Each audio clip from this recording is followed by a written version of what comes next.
Bonjour, Président. Bonjour. Merci de nous accorder cette interview. Malheureusement, la Nouvelle-Calédonie qui traverse actuellement parmi ses heures les plus sombres, quand on est, comme vous, garant de la plus grande fédération, ligue sportive du territoire, quel message on souhaite adresser à la population puis à cette jeunesse calédonienne? Au travers de notre sport, d'appeler notre jeunesse à aussi penser à demain.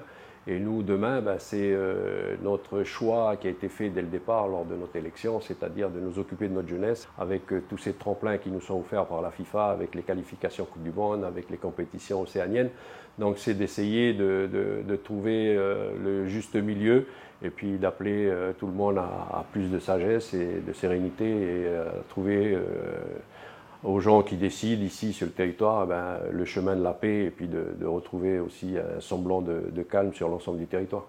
Alors la première mesure qui a été prise au niveau de la fédération, ça a été bien sûr de très vite annoncer l'arrêt des compétitions fédérales jusqu'à nouvel ordre. Il y a aussi eu récemment votre annonce officielle, celle de la fédération, de la non-participation à la sélection A à la prochaine Coupe des Nations de l'Océanie qui se tiendra au Vanuatu en juin. Vous, votre sentiment vis-à-vis de ce football calédonien qui est à l'arrêt comme le pays? C'est une désolation pour nous parce qu'un grand sentiment de déception par rapport à la non-participation de cette Coupe des Nations qui était aussi une manière pour nous étalonner notre équipe puisque beaucoup de travail avait été fait en amont pour ne serait-ce que déjà trouver nos joueurs en métropole, ceux qui pouvaient se libérer et venir apporter leur contribution au pays en participant à cette compétition. Et puis tous nos meilleurs joueurs sur le territoire, essayer aussi lors de cette compétition de sortir du lot et puis au niveau océanien, essayer de maintenir notre place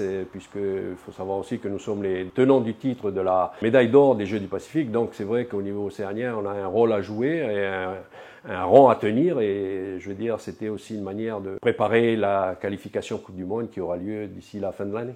Au niveau local, on le sait, donc les compétitions sont à l'arrêt. Vos équipes, on imagine, anticipent déjà, ou en tout cas espèrent une reprise prochaine. Dès que les événements ont démarré, on a solutionné le problème en convoquant les commissions pour qu'on puisse déjà prendre cette première mesure qui était d'arrêter toute compétition jusqu'à nouvel ordre. Et puis en même temps, suite à l'avancée de ce qui se passe sur le territoire, on a quand même pensé à voir comment on pouvait faire, nous, à notre niveau, pour reprendre le sport, et notamment le football, pour que on puisse aussi essayer d'occuper nos jeunes à travers le sport, à travers le football qui est le nôtre. Et puis, ne pas oublier que nous avons aussi des échéances. On s'est inscrit dans des compétitions au niveau de la FIFA, donc il faut les respecter. Et pour cela, il faut aussi que nos jeunes puissent participer. Mais là encore, on est tenu par le retour au calme sur l'ensemble du territoire, la libre circulation des gens, aussi bien du nord vers le sud que du sud vers le nord, et puis sur les îles. Donc là aussi, il faut que toutes les conditions soient réunies au niveau sécurité et également pour les installations, il faut que les collectivités, le gouvernement et les différentes communes qui gèrent leurs installations puissent nous donner le feu vert également de pouvoir utiliser ces installations pour qu'on puisse reprendre nos compétitions, puisqu'on a quand même des échéances à venir. La sélection A, on en parlait, qui aura aussi très vite cette échéance des qualifs Coupe du Monde octobre-novembre. Oui, alors la sélection A, donc le premier tremplin, c'était cette Coupe des Nations au Vanuatu dans 2 semaines. Ensuite, on a l'échéance la plus importante qui correspond au projet de la fédération, de l'équipe qui a été élue avec moi pour ce mandat de 2020-2026, avec cette qualification possible pour la Coupe du Monde en 2026. Donc ça passe par des qualifs au mois de octobre et novembre. Donc c'est vrai qu'il ne nous restera qu'une fenêtre FIFA pour préparer des matchs d'entraînement, des matchs amicaux pour qu'on puisse étalonner encore un peu plus notre équipe parce que l'apport de joueurs de métropole va être de très courte durée, ça sera sur 1 semaine. Donc là aussi, il faut qu'on soit vigilant et l'équipe technique autour de Dominique et puis de Johan s'active pour qu'on puisse redémarrer un plan d'action sur cette fenêtre FIFA et en même temps, aménager d'autres séances d'entraînement pour que tout le monde puisse s'y retrouver et qu'on aille à la Coupe du Monde dans les meilleures conditions. Justement, Président, pour ce qui est des Coupes du Monde, jeunes, on a vu la FIFA et l'OFC qui ont officialisé très récemment ce passage de 2 à 3 places qualificatives océaniennes pour les Coupes du Monde U17 masculines de la FIFA. Et puis dans le même temps, les filles qui passeront de 1 à 2 places qualificatives pour les mondiaux de la FIFA. Alors forcément, on imagine que c'est pour vous un motif de satisfaction.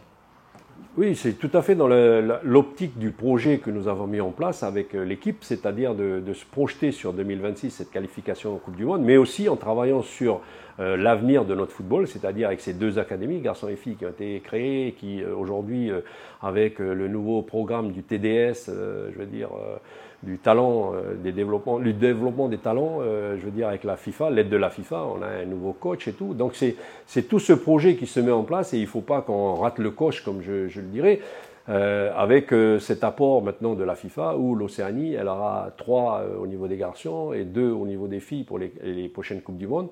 Mais là encore, ça va vite arriver. Les U19 sont prévus aux îles Samoa au mois de juillet. Donc là, les regroupements doivent être préparés, mais ils sont déjà dans les cartons, ils sont prêts à être sortis dès que la situation redeviendra calme et qu'on pourra utiliser les installations sportives des différentes collectivités. Ensuite, on a les garçons aussi en U17 qui seront aussi en phase qualificative à Tahiti fin juillet, début août.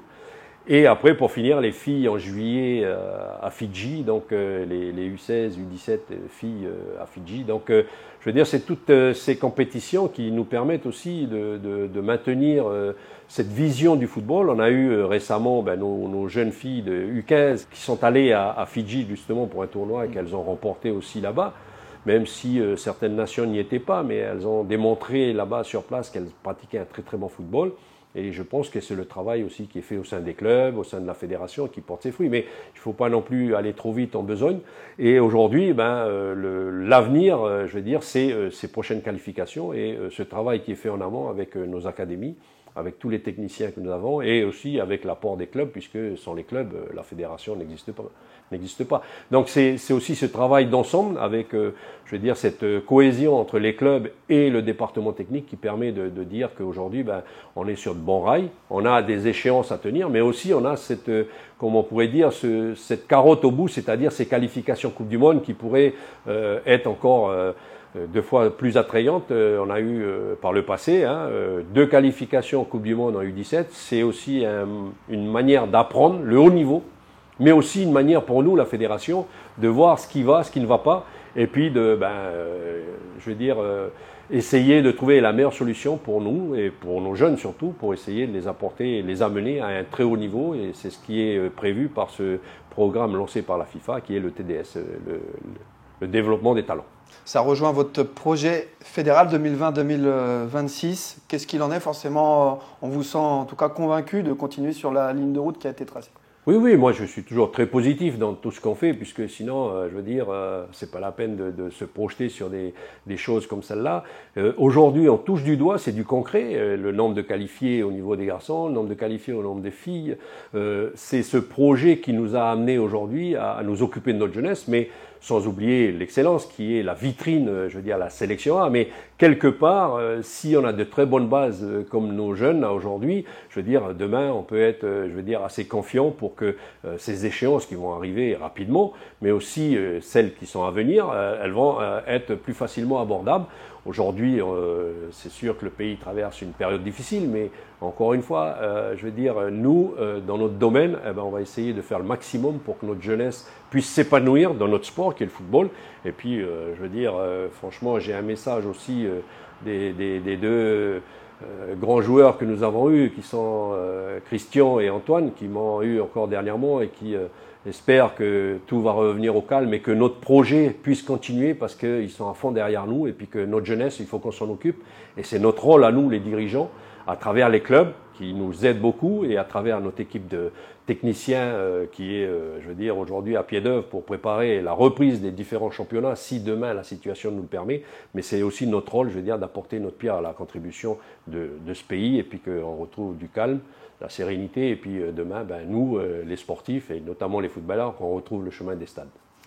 Président, merci. Puis on espère justement vous voir très vite avec vos licenciés sur les terrains, en tout cas du football ici en Calédonie. Eh ben merci, c'est ce que je souhaite et que le monde du football retrouve cet aspect, je veux dire, festif du football, c'est-à-dire de se retrouver autour d'un terrain, dans les tribunes et puis à supporter nos clubs respectifs et puis que l'avenir, j'espère qu'il sera meilleur. Mais voilà, moi je suis confiant, j'espère que nos jeunes, garçons et filles, puissent aussi s'épanouir dans notre football et puis nous on est là pour les encadrer et puis apporter le maximum de choses qu'on pourrait faire pour que notre sport rayonne de nouveau dans le Pacifique.